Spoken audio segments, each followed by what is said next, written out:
Okay, I am Dr. MBV Prasad. I am a surgical gastroenterologist in KIMS Hospital.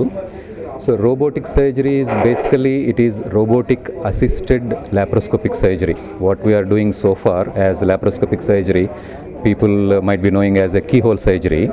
That we are doing it with robotic assistance. So basically what it does is the intricate movements of the hand so far we could not be able to replicate with normal laparoscopic instruments, whereas the robo, it has got very much similar to our wrist movements and even more.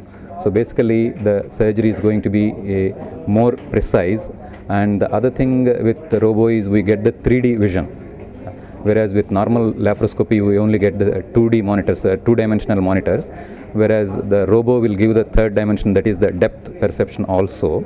So all in all, it increases the precision in surgery, so thereby reducing the pain to the patient, and the overall outcomes to the patient will also be much better compared to traditional laparoscopy.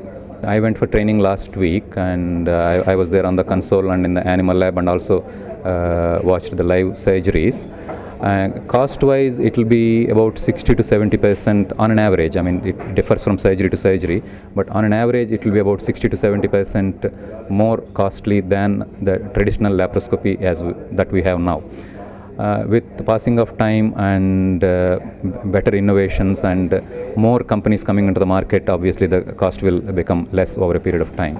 I feel it is the future of laparoscopic surgery. I mean, what we witnessed over the last 15 years in laparoscopic surgery evolution is going to be now the robotic assisted laparoscopic surgery evolution.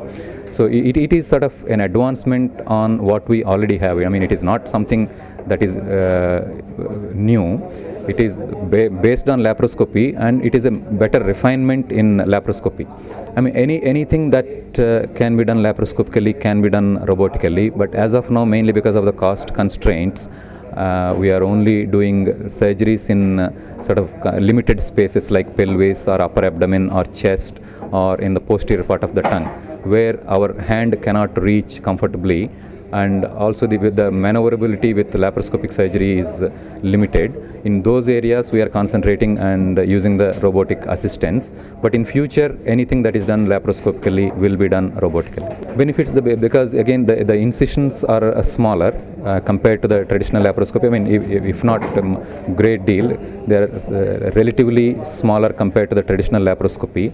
And also because of the precision, and the tissue trauma as we call it will be less, and again the lateral damage, whereas when the instrument is very precise, the damage to the tissues on the side where we are cutting will be much less. So consequently what happens is the pain will be less for the patient and the recovery will be much quicker.